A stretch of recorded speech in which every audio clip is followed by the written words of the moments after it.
We started life out as a single concept Irish pub idea in the United States, but we've answered, I guess, market changes and started to deliver a whole range of different brands answering different needs.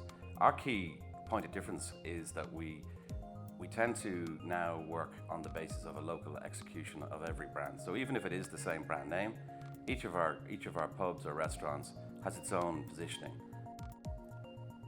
Today we have concepts ranging from your typical Irish bar all the way to authentic North Carolina barbecue and all the points in between. So rather than be just a single demographic in a single marketplace, what we are is very, very different executions depending on the local requirement.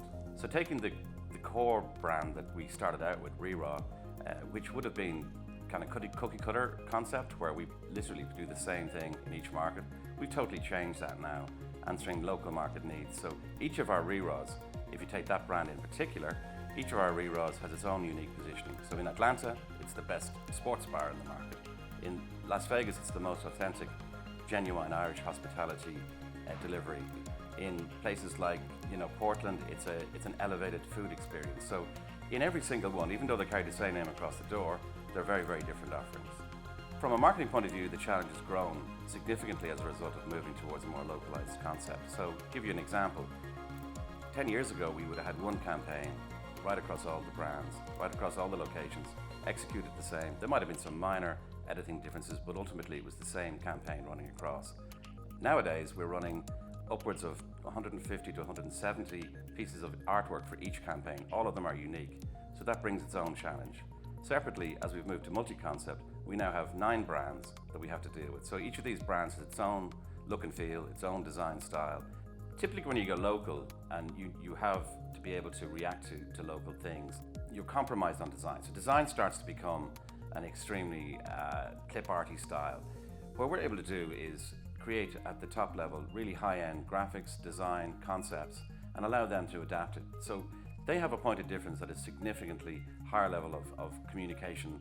And from our point of view, we have a model that allows us to change the concept, change the market, but allow us to grow fast without having to develop into relationships with other providers. So we can literally push out different concepts and support them with high-class creativity wherever we go.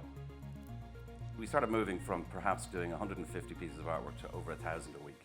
So what impact does it have on our business?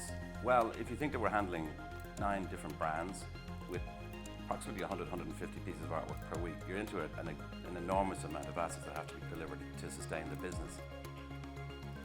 We're essentially like a mini agency ourselves. If we were to try and sustain that, we'd literally have to have an agency inside the company with an enormous resource. We'd be looking at different designers, lots of finished art workers, massive resource and massive cost. The agency model requires that we have to deliver a tight brief. They take a number of days to come back, we approve, we go back into artwork. Outside of the cost, the sheer time required is just too slow. So we need to be able to move faster, react to the market faster, and allow our local teams have that speed of delivery that they can come up with a concept, get it to market inside a couple of days. Basically, you're left with a situation: do you get into an agency model? Do you drive your costs through the roof and put pressure on the business? Or do you look for a different way? I did an extensive search across the web to see was there an automated solution. Tried a number of different methods and came across Tweak. So the idea that Tweak could work for us became very clear to me. I spoke to the client service team there. I started to believe that these people had the support. One of the things about an online resource, and there are many, is the lack of service. What really reassured me was that I knew that at all times there was somebody there to pick up the phone, so that when we've gone through the onboarding process, and indeed when you're pushing it to local pubs, and remember, these people are literally bar managers. This is not their area of expertise. We wanted something that they could simply adopt, get some confidence it was going to work, and make the thing move immediately. And we felt that Tweak offered all of that. When you move to a local model and allowing the local teams to create dynamic content, what we really want them to do is be able to change the menu today, tomorrow, and the next day, whenever they want. What we're finding with Tweak is that is literally happening today, tomorrow, and the next day.